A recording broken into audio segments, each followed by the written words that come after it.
¿Qué tal? ¿Cómo estáis? Damos la bienvenida a nuestra audiencia un día más a esta tertulia número 65 que grabamos un miércoles 17 de septiembre y hoy recuperamos al equipo completo, porque últimamente está faltando gente. Va a haber que, va a haber que mandarle un warning a alguien. ¿Mm? Va a haber que poner faltas. Exacto. Así que, en fin, la vida. Pero hoy, pues, vamos a compensarlo dándolo todo, ¿m? Y, bueno, pues poniéndonos un poco al día de las cositas que han venido pasando en la última semana, que además no son pocas, y ya se va, digamos, intuyendo que la gente vuelve de vacaciones, ¿eh? No sé si os pasa a vosotros, pero ya estamos casi a pleno rendimiento. Esto es una cosa que aquí, en donde nosotros vivimos en España, se nota especialmente por comparación, porque las cosas en agosto se paran un poco, ¿no? Y los meses justo anteriores y posteriores suelen ser emocionantes. Pero también a nivel de noticias, cosas que están pasando y tal, pues se ve movimiento en varios ámbitos y yo creo que dentro de que en el mundo de la inteligencia artificial pues nunca para de haber novedades e historias, yo creo que empiezan las cosas a reactivarse. No sé cómo lo veis vosotros. Saludo a mis compañeros, Frank y Corti, ¿cómo estáis? Muy buenas, pues muy bien. Veo por lo que dices que nosotros no lo damos todo, hay que esperar a que llegues tú y tengo que decir que es verdad. Sin ti no es exactamente lo mismo. El otro día te dejamos al final, no sé si lo escuchaste, 5 minutos ahí por si querías rellenar algún hueco y todo eso, pero parece ser que no hubo mucha suerte. Hoy esperamos que la cosa ya cambie.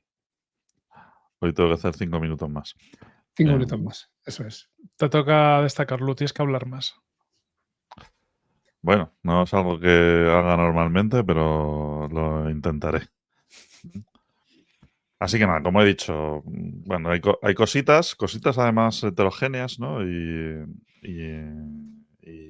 además venimos ya lo hablamos en el primer podcast después del parón, ¿no? Que venimos de un cambio, no necesariamente para mejor, aún no se sabe, pero hay cambio y ya se empieza a ver conclusiones de todo esto.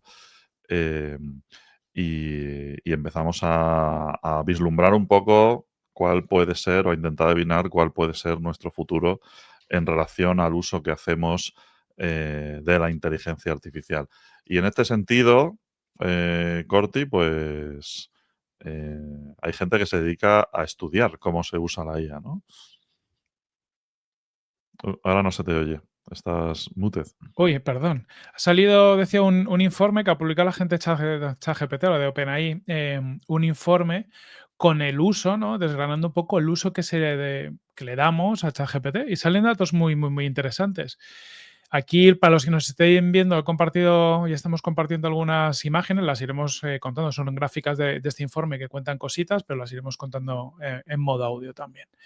Básicamente, el principal uso que se le da a ChatGPT así en grandes bloques sería guía práctica, hablando de guía práctica para la vida prácticamente, luego escritura, ¿vale? Búsqueda de información y luego ya estaríamos en ayuda técnica, otros, self-expresión y multimedia también. Mm. Entonces, sigue destacando este uso bastante fuerte, ¿no? de consejero espiritual, ¿no? Ahí bien sea tanto tutorizando, enseñando, dando consejos de cómo hacer algo, en temas de salud, de fitness, ideación creativa. Todo esto se utiliza muchísimo. Me sorprende un poquito, ¿no? Que la parte de ayuda técnica sea tan bajo, en el sentido de, aquí Lupo seguramente vosotros lo veis mucho, ¿no? Que en los círculos en los que nos movemos todo el mundo usa este tipo de cosas para desarrollar, Mm. pero claro, esto nos da el contexto de que hace todo el resto de gente que no programa, ¿no? Que parece que le saca mucho partido también. Bueno, todo el mundo son desarrolladores. ¿Qué me estás contando? Sí, sí, hay gente que escribe cosas sin que no funcionan luego. Hacen traducciones, ¿no? Y escritura creativa y este tipo de cosas. Mm. Entonces, bueno, nos va dando un poco una idea. Luego, otra información bastante importante también es que todas las cortes de usuarios de ChatGPT pues han multiplicado su uso prácticamente por 8. Es decir, gente que ha ido entrando a usar de ChatGPT por primera vez, pues desde el Q1 de 2023 hasta ahora, han ido analizando un poco el uso, el volumen de consultas que hacían al día, y este uso, o sea, en algún momento ha retrocedido un poco, pero en general hasta el día de hoy se ha multiplicado por 8. Lo que quiere Mm. decir que hay un engagement muy fuerte, que pues que la gente bueno, parece casi estúpido decirlo porque los que lo usamos pues lo notamos, ¿no? Al final estás todo el día metido en ChatGPT y estas herramientas iterando absolutamente todo. Y muy en línea con lo que hemos dicho antes, pues en los usuarios que no son cuentas enterprise, es decir, los usuarios de a pie, los B2C, el uso mayoritariamente en un 72% está no relacionado con el trabajo. Es decir, al final la gente utiliza esto para sus cosas, ¿no? Pues esa parte de guía espiritual, escritura para side projects, bueno, o para cosas de la vida.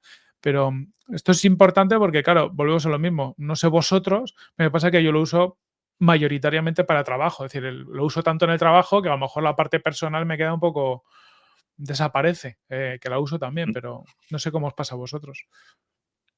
A mí viendo los números, bueno, las categorías más bien del informe, ¿no? Y sus volúmenes, em, pues me llama la atención. O sea, lo primero que me llama la atención al ver esto, em, y llama la atención porque no sé si han puesto en la visualización así las cosas de forma intencionada, pero hay recuadros que son más grandes por alguna razón, entiendo que para que quepa el texto. Que la parte, digamos, todo es generativa, ¿no? Pero vamos a poner entre comillas generativa, digamos, más al uso, ¿no? De, oye, quiero generar una imagen, crear una nueva imagen para mi creatividad o escribir este texto, ayúdame a desarrollar este texto, ¿no? Es todo ese tipo de tareas de generación de nuevo contenido, eh, parece que están muy ligadas al ámbito profesional, Ujú. efectivamente. Y bueno, pues tienen su ser, pero la mayor parte de las cosas para las que la usa ChatGPT, en este caso, la gente, es para descubrir, ¿no? Para buscar información, para pedir consejos, etcétera. Y la parte de buscar información, pues ahí podemos, lo hemos hablado alguna vez en el programa, ¿no? De el tema de la nueva búsqueda en Internet y este tipo de cosas que irán, o ya está muy ligada a lo que son los LLMs, pero también el descubrimiento, el pedir consejos, etcétera, que forma parte de esta em, no diré esa palabra jamás. Antropomirza antropof ayudadme, por favor. Antropomorfización, creo que es. Exacto, muchas gracias. Pues, claro, le conferimos a estos modelos cualidades humanas, ¿vale? De una manera muy humana, porque, claro, nosotros lo que estamos haciendo es conversar con ellos de alguna forma o pedirles cosas, ¿vale? Y ahí lo que queremos es realmente descubrir algo que a lo mejor nosotros ya sabíamos y lo que queríamos es desbloquearnos o lo que sea, ¿no? Este tipo de usos de la inteligencia artificial a mí siempre me han llamado la atención, pero lo que me llama la atención poderosamente al ver el informe es que sean tan comunes y tan extendidos, ¿no? O sea, hay un volumen muy alto de, de uso de la IA para este tipo de cosas, Mm, para pedir Eh, consejos, por ejemplo. mm, Totalmente. En mi caso concreto, es verdad que el mayor uso que le doy es para el curro, eso lo tengo claro, pero sí lo uso para cosas variopintas dentro de la vida, ¿no? No diría que, por ejemplo, como hacen algunos para buscar para que te dé chistes, ¿vale? Pero sí para recetas. Para recetas a veces con lo que tengo en la nevera o con algo que se me ocurre, ¿no? Pega esto con lo otro o quiero, no sé, o incluso, por ejemplo, lo he utilizado para llevar un poco un control calórico también, que me preparara más o menos las calorías de los alimentos y simplemente con eso, sin llevar mucho más control, pues me lo he ido haciendo bien. O hemos jugado a veces con ella Recuerdo estas vacaciones, la utilizamos para que nos leyera a la mano a todos. Le hacíamos una foto a la mano, venga, que la bruja Lola, ¿no? ¿Qué nos dices aquí que nos va a pasar? Pues al final hay un montón de mierdas del día a día con el que, más allá de las cosas profesionales, pues también te puede llegar a resultar útil, incluso para cosas tan tontas como estas. Pero también cuando he estado de vacaciones, por ejemplo, no sabíamos cómo funcionaba un electrodoméstico que era una mezcla de horno y horno microondas. Le hice una foto al panel y lo mismo, dime cómo funciona esto, ¿no? Porque quiero utilizar microondas, que es lo menos obvio dentro de lo que parecía que debía ser. Entonces, al final, sí es verdad que yo, por lo menos en el día a día, lo he integrado y casi para eso, por ejemplo, lo utilizo desde el móvil, para esas memeces lo utilizo desde el móvil, pero sin embargo, para cosas más serias, más profesionales o a lo mejor más serias, mías personales, lo utilizo desde el ordenador. Es como que mi mente hace ahí una separación. Mm. Sí, yo creo que al final nos estamos acostumbrando más a consultar todo, pero que es una evolución natural, ¿no? Es decir, pre-Google te tenías que saber los ríos y los afluentes y esas cosas de memoria por si acaso algún día te hacen falta, ¿sabes? Apareció Google y nos empezamos a acostumbrar a que la información se consultaba, ¿no? Es decir, que si necesitabas algo en algún momento, pues lo podías buscar y, oye, pues mal que bien lo podías encontrar. Y ya de ahí eso generó muchos cambios en comportamiento, ¿no? De repente empezamos a memorizar menos cosas, a darle menos importancia, a hacer esas consultas, pero en el fondo cuando ves cuántas consultas hacíamos al día en Google, tampoco eran tantas. Es decir, yo creo que es como lo veamos como hay que hacer un esfuerzo luego para buscar información, por lo tanto, solo lo voy a hacer cuando realmente quiera encontrar algo importante, ¿no? Lo que decías tú, Frankie, pues no me voy a poner a buscar cómo funciona un microondas porque, joder, entre que busco el modelo, lo encuentro en Google, llego a la página que es y lo veo, pues le tengo que consumir mucho esfuerzo. Claro, como ahora todo esto es tan fácil, lo que yo creo que está pasando es que consultamos infinitas más cosas. Por lo tanto, o sea, el mundo de la búsqueda cambia un montón y nos estamos acostumbrando a consultar en cosas que antaño, pues a lo mejor solo consultabas a una persona de confianza o lo que sea. A mí me parece muy interesante porque nos cambia el comportamiento, pero muy seguramente también nos cambia la forma de aprender. Vamos a estar más aprendiendo más continuamente todo el rato, porque en lugar de tener una información base y trabajar solo con ella, nos estamos acostumbrando a estar continuamente procesando e incorporando nosotros también nuevas piezas de información de lo que estamos consultando, ¿no? Aprendes cosas que antes no aprendías. Y conecta mucho justo hoy tengo una conversación por Twitter, ¿no? Y hablamos de justo a partir de este informe y con Juan González Villa, que también es un experto en SEO y tal, llegamos un poco a la conclusión de que Google tampoco está sufriendo tanto esto, seguramente porque toda la gente además que usa ChatGPT, la gente está haciendo más consultas que no solo las de Google. Es decir, no es que la gente usara Google y ahora se viene aquí a hacer las mismas consultas, que somos más gente haciendo cada uno más consultas y muchas veces buscas cosas en ChatGPT y luego cuando ya tienes la respuesta, o sea, por dónde vas, a lo mejor te vas a Google a acabar de ver la tienda o acabar de ver no sé qué. Entonces hay una complementariedad de todo esto. Pero para mí lo más importante es que a partir de ahora ese universo de búsquedas, consultas parecía que con Google había sido como el máximo, pero ha sido el inicio. O sea, es decir, todo va a ser una consulta, no vamos a hacer mucho. Mm. Y a mí esta parte, por ejemplo, de buscar información me parece lo más natural, ¿no? Es decir, lo que tú Mm, dices, sobre todo no tanto el hacer la query, ¿no? Sino el postprocesamiento de eso se ha abaratado tantísimo claro. que ahora, pues, oye, te puedes permitir eh, preguntar casi cualquier cosa. Pero claro, ahí se cuelan todo este tipo de interacciones que son más subjetivas, ¿no? No es una búsqueda de información de cómo funciona esto o lo otro, sino pues, pedirle consejos vitales a una Mm, máquina. Ahí, claro, ahí es donde me refiero que estamos confiriendo propiedades humanas y, y al final lo que está ocurriendo es que estamos dando muchísima información muy personal al sistema y luego en lo que nos viene de vuelta, en muchos casos, nos lo estamos creyendo.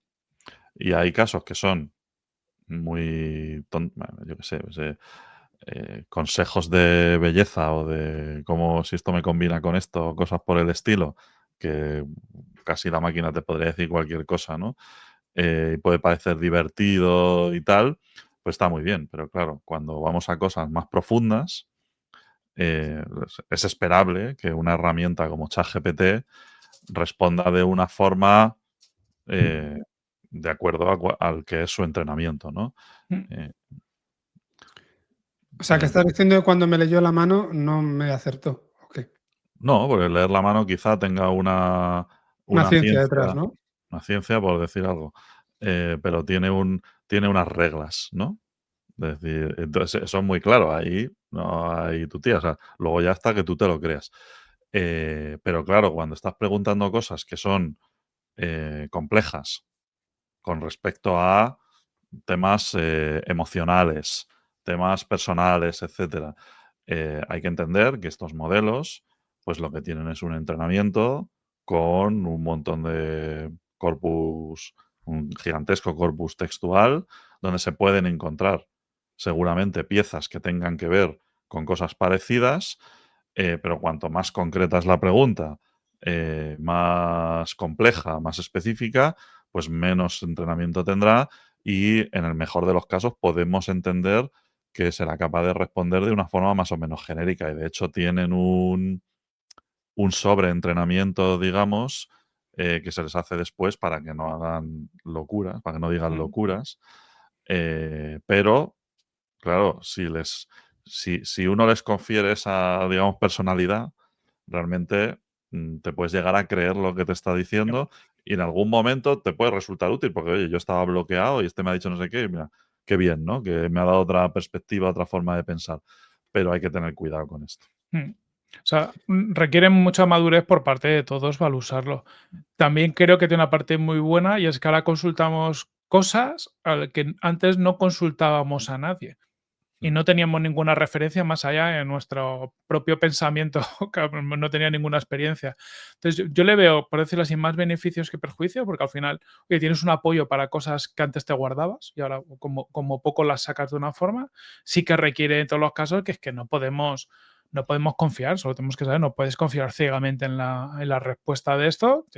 Pues como cuando le preguntas a alguien, preguntas a un colega algo, oye, me ha dejado mi novia, ¿qué tengo que hacer? Pues si haces caso a tu colega, pues dependiendo del colega, pues la decisión seguramente no será buena tampoco.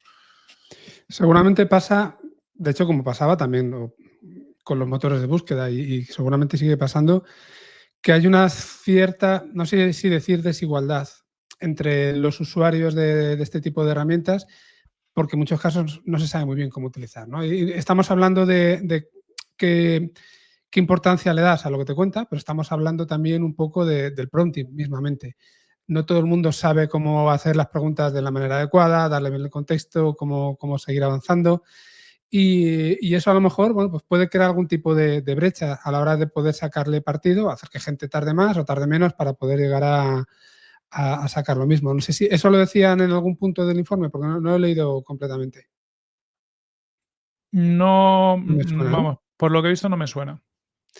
Y luego también me venía a la cabeza, pues estamos hablando del uso particular o sea, sí, en tu vida personal y en la empresa, y te encuentras muchas veces en muchos sitios, em, bueno, no sé si llamarlo matiz o paradoja o qué, pero te encuentras que la empresa no te está dando la herramienta, pero tú la estás utilizando para tu trabajo, con lo que al final tenemos una suerte de shadow IT que se ha dado 1000 veces en todos estos casos, ¿no?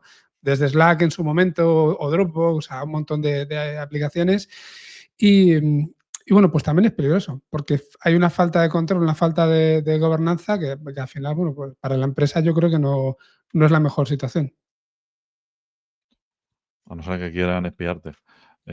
A mí, con eso de las cosas, lo que ha dicho Corti, de las cosas que antes no le contábamos a nadie, a mí lo que me parece divertido, por decirlo de alguna manera, es que no nos dé vergüenza contarle según qué cosas a un colega, pero no nos da ninguna vergüenza que un ingeniero de OpenAI se lo lea.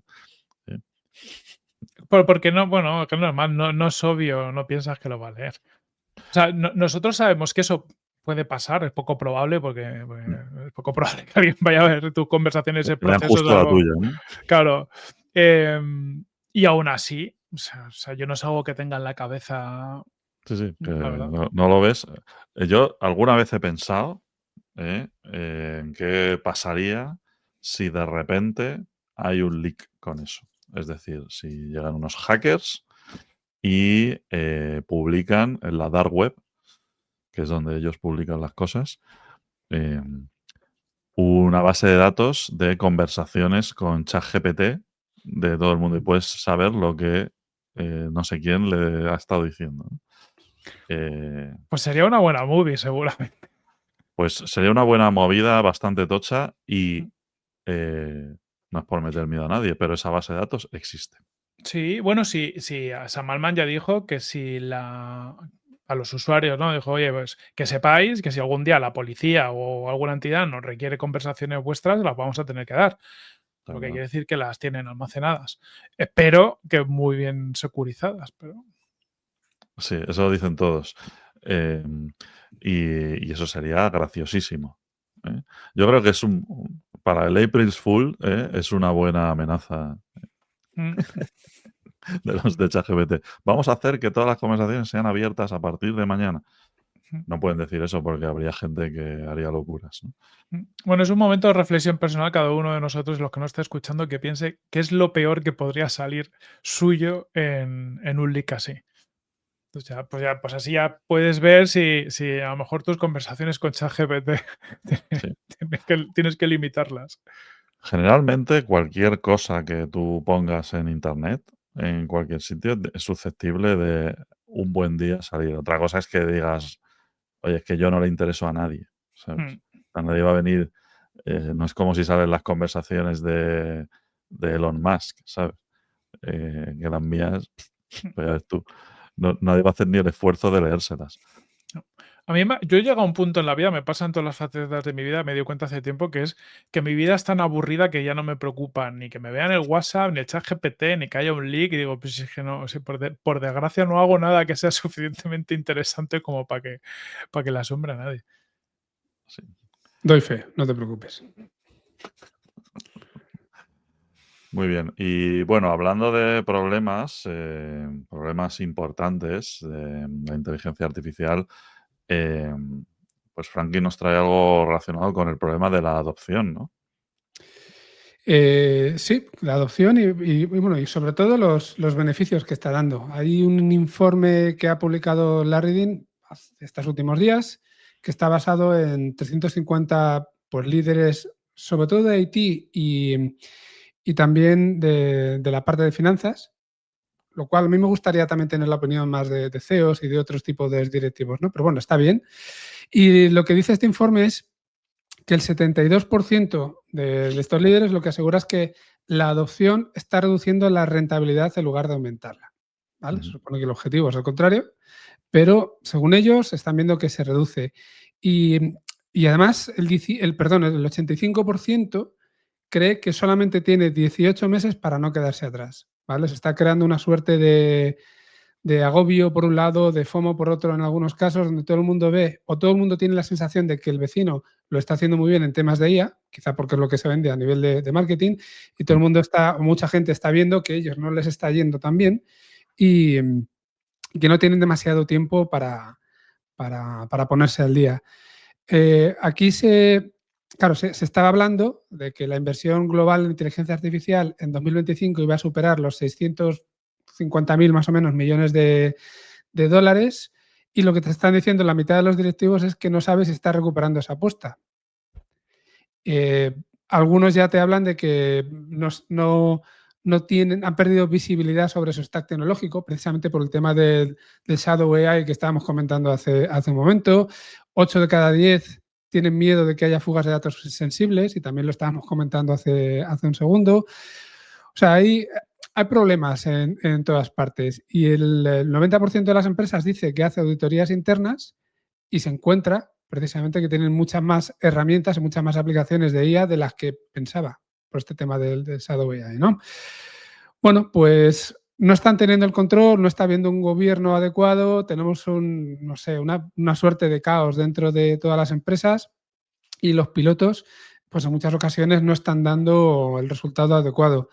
Desde mi punto de vista, y ahora os pediré vuestra opinión, yo creo que es un resultado de de hacer muchas cosas a lo loco, de no pensar, de empezar a andar sin pensar, sin evaluar a lo mejor si es el problema adecuado, si lo estás resolviendo de la manera adecuada, si te estás acompañando por el socio adecuado también.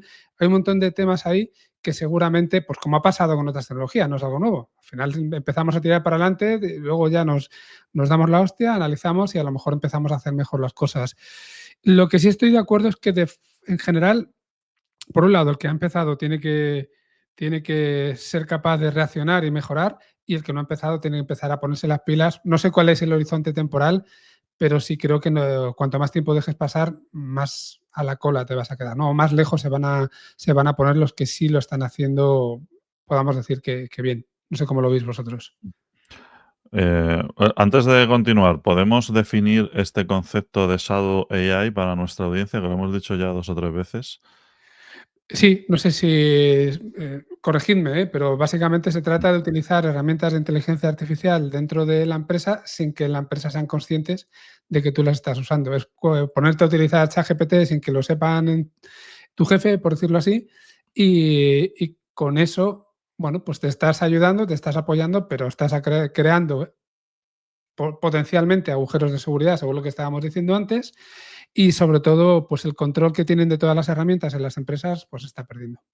O sea, que es uso por parte de los empleados, pero de herramientas que no ha provisto la empresa ni sobre la que se ha puesto ningún tipo de control ni nada, ¿no? Es Eso por su es cuenta y pagarte riesgo. tú el ChatGPT, Mm. básicamente. Es Ok. como el Bring Your Own Device, o el bio de esto se puso muy de moda cuando el mobile, ¿no? Que era como una tendencia, que era te traes tú tu propio móvil a la compañía aplicado a la IA, ¿no? Sí, pero Sí, eso se podía, o sea, si ese móvil, aunque fuera el tuyo, de alguna manera quedaba registrado que tú lo estás usando, pues hombre, ya dependiendo Mm, del nivel que tuviera cada uno, se podría hasta plataformizar o auditar o lo que fuera. Pero aquí estamos hablando de que es de Strangis, ¿no? mm. justo, eso es. Entonces, claro, a mí lo que me alucina es que les lleguen o sea, hasta este punto llega el desconocimiento de mucha gente, ¿no? De la problemática, de que les llegan unos preguntando, oye, ¿tú qué herramientas de IA usas? Y cogen y se lo dicen, ¿no? Eh, como que estoy compartiendo los datos privados de la empresa y de los clientes con gente de por ahí. Em, Sí, pero yo tengo la sensación de que es más común estas conversaciones dentro de las compañías de lo que podamos pensar, pero incluso de todo el mundo sabiendo lo que está pasando. Y lo que pasa es que como no se ha tomado una decisión general o hay un vacío, pues todo el mundo sabe que todo el mundo está usando lo que sea, se comparten las cosas, pero simplemente no hay la preocupación, la velocidad o el liderazgo, ¿no? Para marcar una línea. Claro, aquí el tema es ese vacío, ¿no? Mm, Que tampoco es una cosa que a la mayor parte de la gente le apetezca, abordar este problema. Es claro. decir, sí que es verdad que hay compañías y organismos que manejan datos muy sensibles de muchos clientes y tal, donde ya se están poniendo desde el principio se están poniendo medidas, pero claro, esas medidas suelen ser, bueno, ante la duda, esto no se puede usar. Y eso tiene la contraparte de que te estás quedando por detrás de tu competencia, que no hace eso en algunas cuestiones. Entonces, encontrar el punto dulce es una cosa difícil, ¿eh? Mm. Mm. Porque por un lado tienes proactividad por parte de tus empleados para utilizar herramientas que les potencien. ¿Quieres evitar eso? Claro, lo quiero evitar porque es que puede ocurrir que esto otro, ¿no?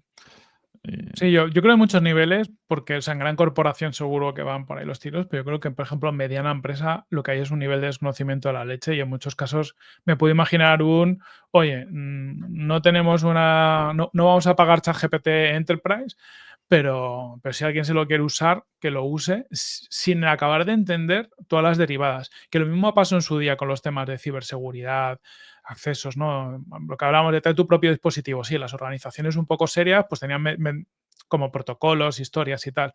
Muchas organizaciones es haz lo que te dé la gana. Y eso lleva a situaciones en las que tú tenías infectado tu teléfono, pues podía haber un leak de información de la compañía. Yo creo que estamos un poco en esa situación que es muy complicado entender para alguien que no esté muy metido cuáles son todos los efectos secundarios de que tu equipo esté subiendo información, que a veces ni te das cuenta que está subiendo información para interactuar con estos sistemas. Luego también está a lo mejor la posición del, bueno, me parece bien que utilicemos inteligencia artificial, me parece bien que utilices ChatGPT, págatelo tú. Y a lo mejor no hay un análisis coste-beneficio y decir, joder, que si pago 20 euros más al mes a cada empleado, lo que voy a ver es un crecimiento de la eficiencia, ¿no? Lo que coño que sea que quieras medir. Nos falta, por el desconocimiento que hay también a cierto nivel, en muchos casos, todavía estamos en las primeras oleadas, por mucho que llevemos tiempo hablando de esto, yo creo que seguimos estando en las primeras oleadas de madurez en lo que se refiere a la llegada a la mayoría de la gente. Y falta tomárselo un poco en serio. ¿Qué ocurre? Que me parece bien que a lo mejor el 10% de mis empleados se lo pague y ellos sean más productivos y el resto no se lo pago y siguen exactamente igual, se quedan rezagados. ¿Cómo impacta eso a mi empresa, no? Pues yo puedo tomar la decisión de no se lo quiero pagar perfectamente, pero es una decisión que ya está medida, está tomada y bueno, pues es parte de tu estrategia si lo quieres ver así. Pero el hecho de ni siquiera planteártelo, es decir, que quiera que lo use y fuera, pues estás introduciendo esas incertidumbres, esos peligros potenciales que estamos comentando y encima estás creando desigualdades también y a lo mejor tirando piedras contra tu propio tejado. O sea, a mí eso es lo que me preocupa más de todo y que está relacionado con lo que decíamos de la gobernanza dentro de la propia empresa. Mucho entusiasmo, lo habéis dicho antes, y eso es así, lo vemos enseguida, y poco gobierno. Mm. Sí, yo creo que es por falta de conocimiento y bueno, yo Totalmente. no me quiero meter aquí. Ahora también es verdad que en este informe que nos has compartido, pues están hablando de que la parte financiera de las empresas está empezando a preocuparse por gastos ocultos en IA y tal, como para venir a decirles, ahora tienes que pagar ChatGPT a toda la gente, ¿no? Eh, claro, si no justificas muy bien cuál es el ROI de eso, con este tipo de mensajes se pone difícil la cosa. Sí, sí. Pero por eso digo, un análisis, no es más que eso. Si el análisis no tiene justificación, genial, perfecto. Mm, Pero para mí es una oportunidad que están perdiendo en muchos casos. sí. Y bueno, con respecto al resto de cosas que dice el informe, pues bueno, aquí, claro, cuando tú le preguntas a la gente qué es lo que les preocupa, pues te van a decir qué es lo que les preocupa. Eh, y evidentemente, la parte principal de, oye, ¿realmente estamos ganando dinero con esto? O sea, o nos está poniendo por delante, o lo contrario, ¿no? Es decir, pues yo creo que es un poco lo principal, ¿no? Y es que, claro, es que es muy difícil, o sea, está bien, ¿no? Que se busquen quick wins y rentabilidad a corto plazo y todo esto, pero también hay que entender que subirse a un carro como este es una inversión, ¿no? Eso es. Y lo que hay que ver también, desde mi punto de vista, es qué ocurre si no lo haces. Porque quizá esta percepción de mi competencia va a tope y yo me estoy quedando atrás, mm, es una cosa fabricada, ¿no? Y dices, bueno, luego hablas te metes ahí y dices, hostia, pues no era para tanto, esto tampoco están tan al día, ¿no? Y eso puede ser mutuo, además, y tiene que ver mucho con el ruido que se está generando. Pero va a llegar un momento en el que todo el mundo va a tener que estar ahí. Y quien lleve ventaja, sí va a dar ventaja, ¿no? El hecho de pensar en rentabilidades a muy corto, quizás sea un stopper para ese tipo de para que se den ese tipo de situaciones, claro. Sí. Totalmente de acuerdo. El otro día que no estabas tú, Lu, hablábamos del concepto de interés compuesto negativo para referirnos justo a esto que estás comentando. Y la idea es esa, la idea es que cuanto más tiempo te pares sin hacer nada, más lejos se van los demás y más te cuesta a ti el llegar a ponerte a su nivel. Por eso decía lo de ese horizonte temporal, que no sé cuál es, pero que puede llegar un punto en el que la inversión, si ahora ya tienes que hacer una inversión con una planificación, con una estrategia, con todo lo que hablamos, que es importante, cuanto más tiempo pases, esa inversión tiene que ser más bruta todavía. Para mí hay otra derivada también de esto, el otro día también hablamos, ¿no? que en el fondo estamos en una burbuja, aunque la IA lo va a cambiar todo, que son dos realidades. Y yo creo que lo que subyace detrás de muchos de estos informes también va en esa línea. Es decir, por un lado hay una burbuja, porque en muchas organizaciones hay un mandato de vamos a usar la IA a lo loco y como no hay un control, pues eso empieza a tener muchos presupuestos, poco seguimiento, se mezcla con otras prioridades del día a día y a veces las cosas no van. Es decir, hay mucha inversión en conseguir cosas, ¿no? Y en forzarlo a lo mejor un poco a lo loco, en lugar de seguir enfoques un poco más pragmáticos o que puedan llevar a mejores resultados. Porque por otro lado, luego también conocemos organizaciones que le están sacando mucho partido a la IA con Eso mucha es. cabeza y demás. Entonces, para mí es este síntoma un poco burbujero, ¿no? De cuando hay este estado que estamos en el mercado, ¿no? De ese FOMO por tenemos que ir a saco y hay que meterle mucha pasta y más y más y más, pero no hay tiempo para evaluar los resultados, para ver un poco, para hacer foco, ahí es cuando se generan estas situaciones. Yo creo que lo que hace falta es, pues bueno, que explote un poco esta burbuja, que llamado a explotar es tampoco tienes algo drástico, es, oye, que nos demos cuenta un poco todos más de cuáles son las expectativas, los timings y demás, empezar a hacer inversiones con más cabeza, más estratégicas, con más seguimiento, es decir, a lo mejor me gasto el mismo dinero, pero no hacer menos cosas, pero van a estar bien seguidas con, bueno, pues con llevadas a esta producción, este tipo de cosas, que al final volvemos a lo mismo, viene un poco del liderazgo y de la estrategia de las compañías. Esto no es a lo loco, sino es, oye, vamos por aquí. Y entonces es cuando le sacarás partido. De hecho, si le damos la vuelta a la noticia, a la cifra del 72% lo podemos ver como que el 28% le está ya cogiendo el puntillo a la inteligencia Claro, artificial, ¿no? Que no está mal tampoco. Estamos diciendo que casi un tercio de las empresas ya empiezan a ver resultados. Y eso luego se tendrá que seguir propagando. Esos son los que se van a llevar el gato al agua. Eso es. total. Hablando también de temas que ocurren dentro de la empresa y de cambios que propone la IA, etcétera. Esto, bueno, alguna vez lo hemos hablado en el podcast porque es algo que vuelve a ponerse sobre la mesa de manera recurrente. Últimamente se ha estado hablando me compartió otro día Frankie un artículo sobre esto, de las palabras de Darío Amadei de hace 6 meses. Darío Amadei es el CEO de Anthropic, ¿no? ¿Es así? Sí. Em, que es también gurú, ¿vale? Dice cosas y vaticina historias y tal. Entonces él dijo hace 6 meses que en un plazo muy corto, y él habló de 6 meses, de 3 a 6 meses o algo así, el 90% del código que escribiésemos lo iba a escribir la inteligencia artificial, ¿no? Y entonces, pues, evidentemente, claro, puso una fecha muy concreta.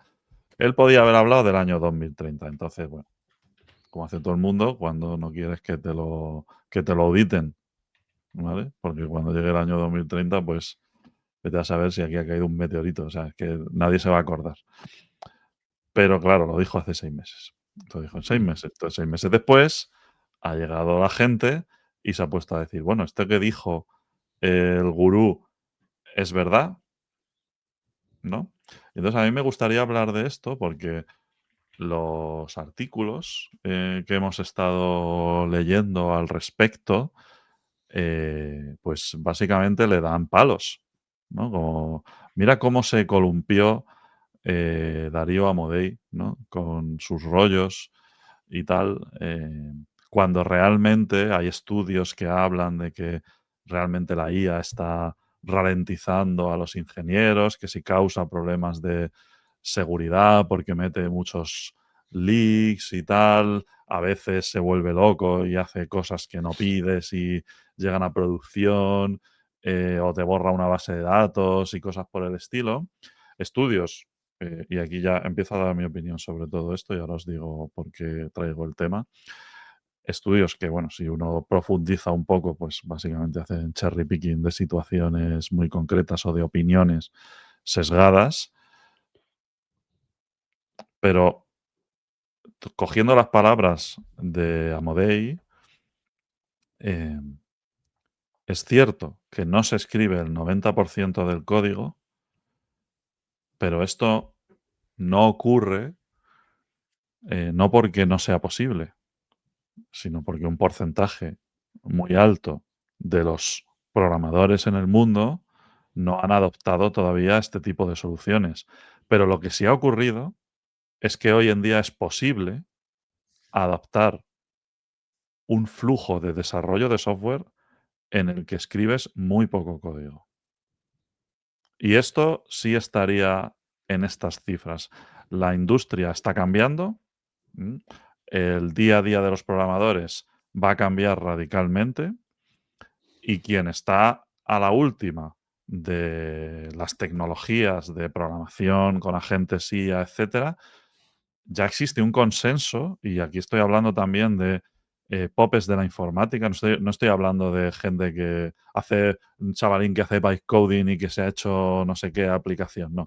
Estamos hablando de gente que hace cosas serias, que ya empieza a haber un consenso sobre que en la mayor parte del código, o casi todo el código que escribimos, no lo escribimos nosotros, ¿vale? Es decir, bajo mi punto de vista, eh, las palabras de Amodei tienen más de certeza que de error en su predicción y además, teniendo en cuenta de que sabe de lo que habla, porque el principal, motor de este cambio está siendo Anthropic, precisamente, con sus modelos de la familia, Claude, que son los mejores en código, y por soluciones de producto como Cloud Code, tienen tienen un engarce muy bueno con cómo trabajan los programadores y que están teniendo una adopción muy fuerte.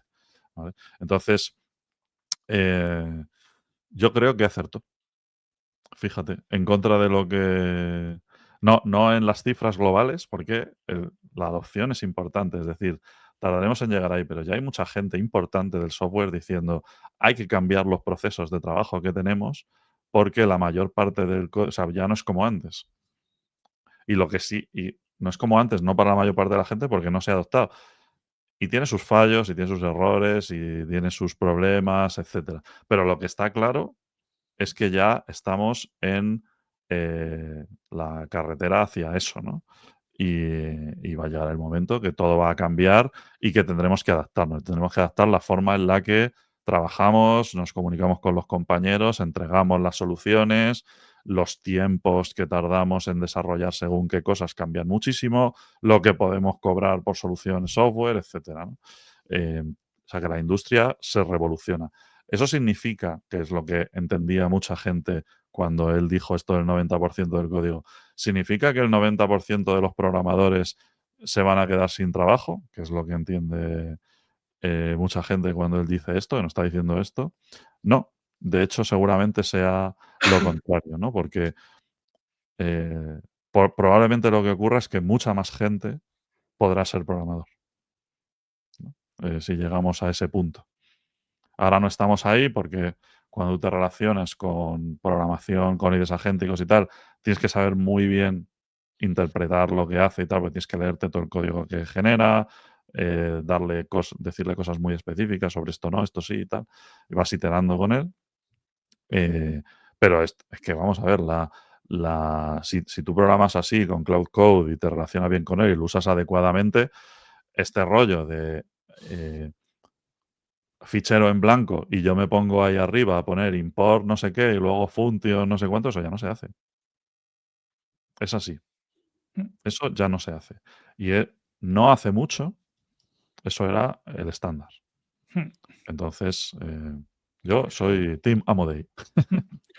Yo te voy a hacer una pregunta aquí, Lu, porque yo lo que veo con esto es que hay tanto ruido, yo creo que es lo que pasa con la IA en todos, hay tanto ruido para un lado y para otro que a una persona que no esté metida le cuesta mucho Mm, saber cuál es la realidad. Entonces, para un CEO que nos pueda estar escuchando, bueno, CEO de una empresa tecnológica, si su equipo de desarrollo adopta todo este tipo de herramientas bien, ¿qué es lo esperable en aumento de productividad? Es decir, ¿qué es lo que va a pasar? ¿Van a producir lo mismo, pero van a hacer de más calidad? ¿Van a producir un 30% más? mm. Em, creo que hay que empezar a cuantificar estas cosas, porque yo veo los dos extremos, ¿no? Los que se ríen de las palabras de Amodei y luego, por otro lado, también ves algunas publicaciones en Twitter del tío que se ha construido un equipo de programadores con agentes de cloud y que todos los días interactúa con ellos, pero que un CEO solo interactúa con esos agentes y tiene una startup tecnológica. Que también, por otro lado, creo que no estamos ahí, ¿no? Estamos en un punto intermedio bastante avanzado, pero las expectativas hay que modularlas. Sí. Bueno, no hay una, como casi todo en software, la respuesta es depende.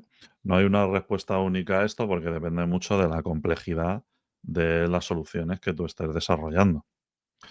Es decir, si tú lo que haces son siempre greenfield projects, o sea, proyectos que empiezan de cero, que son muy cortitos y que lo que hacen es, yo qué sé, una típica web o web app, ¿no? Que hace un par de cosas de guardar unos datos a la base de datos, recuperarlos y pintarlos y tal, pues ese tipo de cosas, ahí el incremento de productividad en cuanto a lo que es hacer el producto es brutal.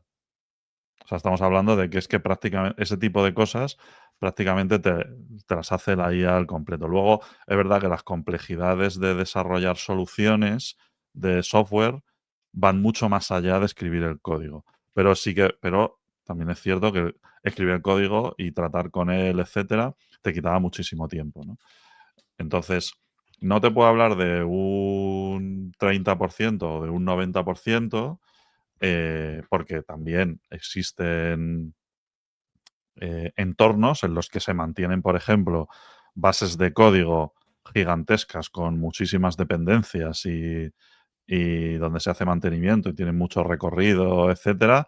La complejidad es altísima y hay que operar muy en pequeñito y ahí tiene menos impacto, ¿no? Eh, Ahí te puede ayudar, por ejemplo, a cagarla menos o cosas por el estilo, ¿no? A tener una foto mejor de la situación, etcétera. Pero, si todo sigue como está, tal y como están desarrollándose las cosas, es esperable que haya un porcentaje, no tanto el porcentaje de tiempo de los programadores, sino que haya un porcentaje de cosas que hoy en día son proyectos de software con mayúsculas que dejen de serlo, sean desarrollos rápidos, ¿no? Esto ha ocurrido siempre, ¿eh? Es decir, antes había cosas, antes de WordPress, yo qué sé, tú te querías montar una web y tenías que abrir una etiqueta HTML lo primero y tal, ¿no? Y con WordPress, pues cosas que tardaban meses en hacer pasaron a tardar semanas, ¿no?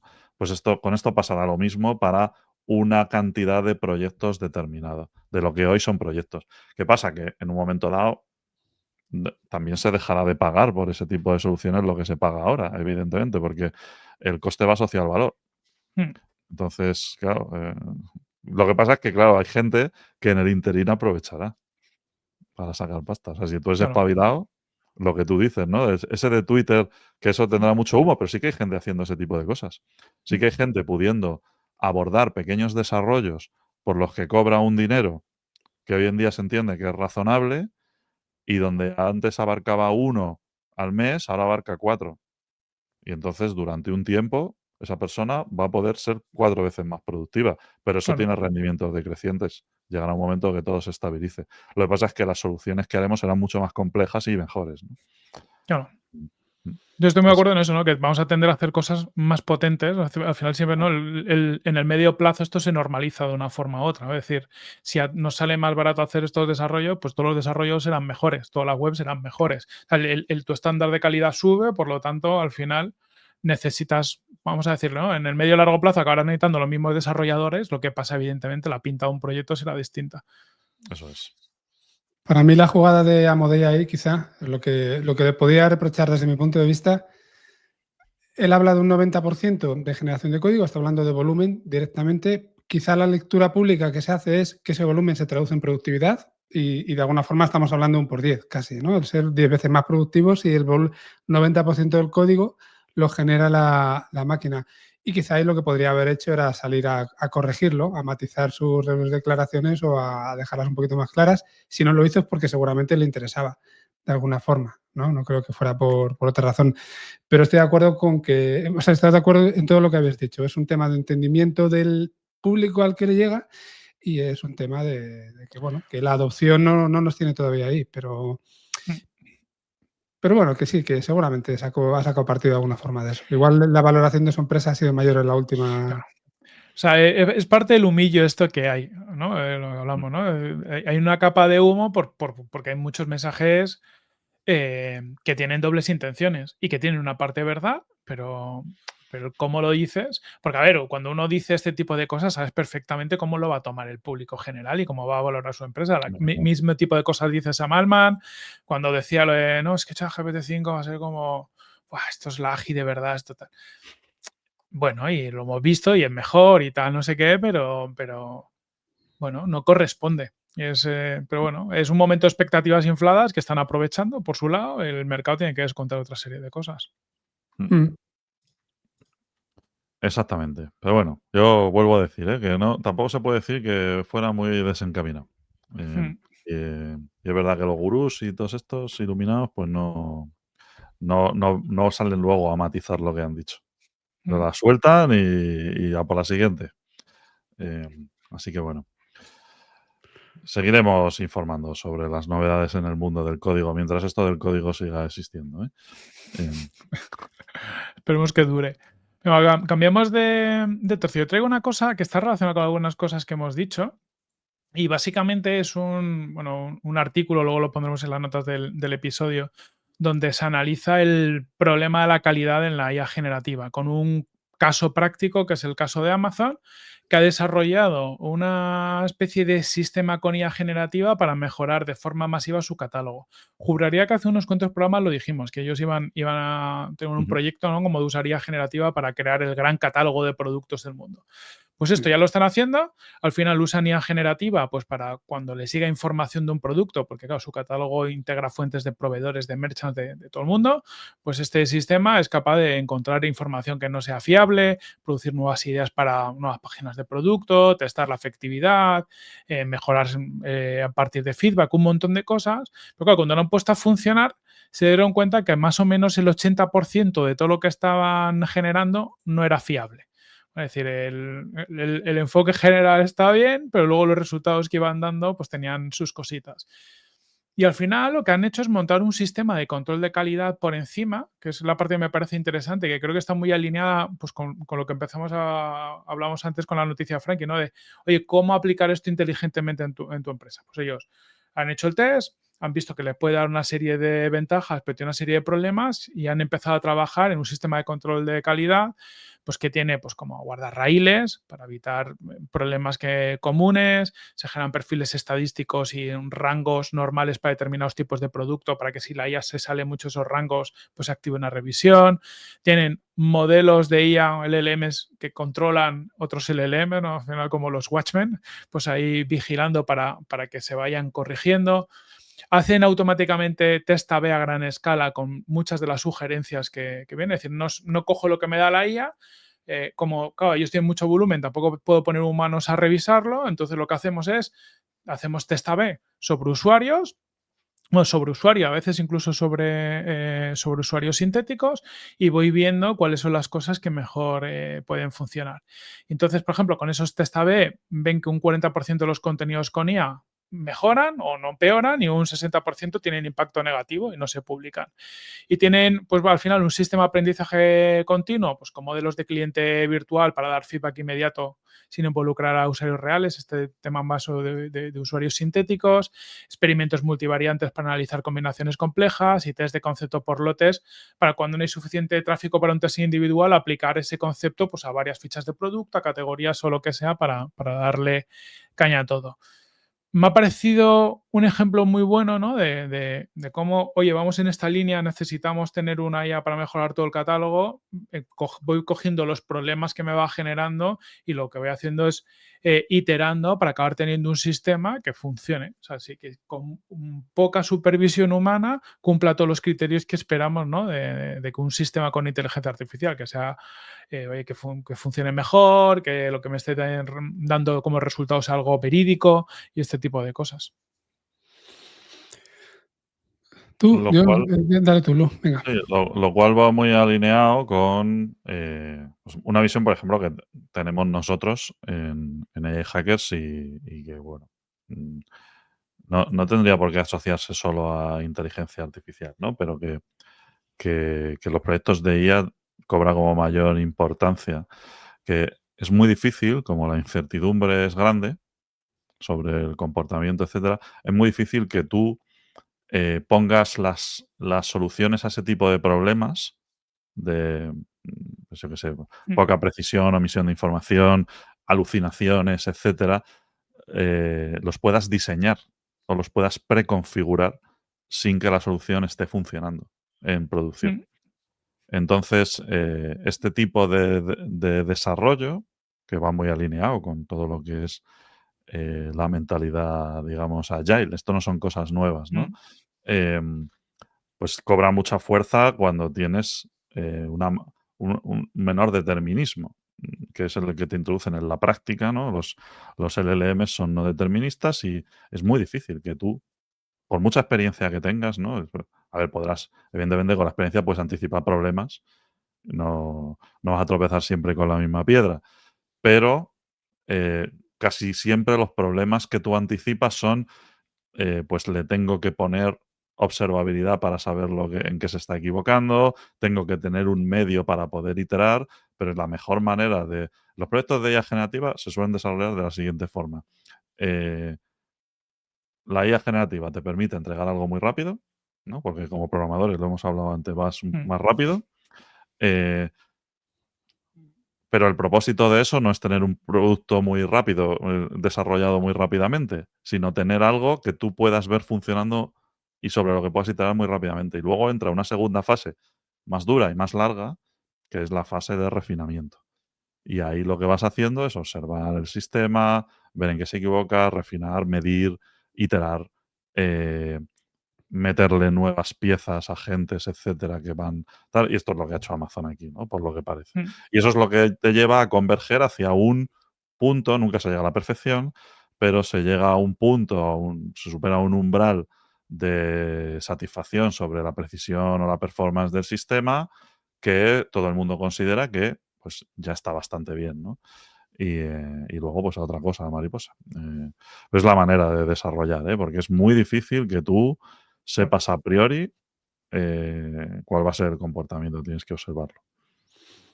Iba a decir lo mismo, pero peor, evidentemente. En cualquier caso, eso nos lleva a un dilema que yo creo que es común en todas las empresas. ¿Es mejor desplegar pronto, aunque sea con errores, y acelerar este aprendizaje? ¿O es mejor esperar a que la inteligencia artificial alcance, pues no sé, el estándar más alto? Quizá lo que esperamos, hablamos siempre de Apple, por decirlo así, ¿no? Tiene que estar todo perfecto y luego ya lo lanzo. Y eso también nos lleva, yo creo, en el caso de Amazon, a tomarles como referencia, a pensar que partimos de una cierta paradoja en donde una empresa como ellos, que están obsesionados con la experiencia del cliente, se están arriesgando a lanzar un sistema que tiene, inicialmente creo que era un 80% de fallos, mm, si no estoy equivocado. Y ellos confían en todo esto que está diciendo Lu y a la vez la escala, que para ellos es una ventaja, ¿vale? Puede aprender más rápido con toda la cantidad de interacciones que tiene al día. Y lo está tratando casi como un experimento masivo, más que otra cosa. Está poniendo en producción algo que funciona de aquella manera, es un experimento masivo, hay errores, pero no hay ningún problema porque al cabo de varias iteraciones eso ya está funcionando, pues si no está todavía, lo va a estar como ellos querían, ¿no? Y esa es una mentalidad que efectivamente, como dice Lu, nosotros tratamos de aplicar siempre y los resultados, por lo menos en nuestra experiencia, yo creo que son bastante buenos. mm. Sí, yo creo que lo bueno que tiene Amazon es eso, ¿no? Que tiene ese mindset de experimentación que también tenemos nosotros, pero que por desgracia no está presente en muchas compañías, ¿no? Y en línea un poco por lo que decía Lu de, no, por ejemplo, estas fases, ¿no? La primera fase a lo mejor desarrolla más rápido y luego hay una fase más de correcciones. En muchas compañías, no, como no se entiende, no se ve esta cultura de más de probar, de experimentar, al final lo que se busca es como desarrollos, oye, quiero que me lo hagas y que esto esté perfecto, ¿no? Y en un tiempo acotado. Y es casi imposible. O sea, es algo como una gestión de expectativas que no tiene sentido. Mm. Y mira, si enlazamos esto con el informe de la Reading que hemos comentado antes, hemos dicho 72% de las empresas ven que no están sacando partido. pues ¿cuántos proyectos no habrá que lances y como a lo mejor fallan o no van bien y tal, en lugar de iterar y tratar de mejorarlos directamente, te los quitas de encima porque te da miedo que tenga algún impacto en tus clientes o lo que sea, los abandonas y al final te estás dejando de lado esa posibilidad de reconducir la situación. Claro. Sí. Luego también hay otra cosa que hay que aceptar con los proyectos de inteligencia artificial generativa, bueno, y también con el Machine Learning Clásico. Esto ha pasado de siempre, ¿no? Que no tiene que ver tanto con cómo es el desarrollo del propio proyecto, ¿no? Cómo son las tripas de lo que ocurre durante, sino con lo que obtienes al final y cómo justificas el presupuesto. Y ocurría con los proyectos de Machine Learning, ¿no? Que decía, oye, pues quiero invertir en un modelo, pero es que no sabemos si va a funcionar o no sabemos si va a dar la precisión suficiente. Y con los proyectos de generativa, pues también, oye, yo quiero que no se equivoque nunca. Bueno, pues es algo que no te puedo garantizar. Ujú. Y eso también hay que abrazarlo, ¿no? Y para determinadas personas es muy difícil. Mm. Eh, porque, claro, este no determinismo otra vez nos lleva a que tengamos que cambiar la forma de pensar y que digamos, oye, pero lo que obtengo por otro lado tiene un valor tan alto que puedo permitir que se den ciertas licencias y ponerle, pues yo qué sé, algún tipo de control, ¿no? Pero bueno, esto es algo que forma parte del proceso de aprendizaje y de cabalgar en este nuevo paradigma, ¿no? En el que estamos inmersos. Y ahora, como estamos en la fase de desarrollo, de todo se está construyendo, pues surgen debates. Y nosotros aquí siempre estaremos en este podcast amigo, em, que os podéis poner a cualquier hora para dormir siempre. em, pues estaremos para debatirlo y profundizar en los temas. Por hoy nos vamos a quedar aquí, porque tenemos que dejar algo para mañana. Pero bueno, yo he disfrutado mucho esta charla, así que gracias por acompañarme, amigos, y nos vemos en la próxima. Eso es. Un Bienvenido de abrazo. vuelta, Lu. Nos vemos. Venga, hasta luego. Hasta luego.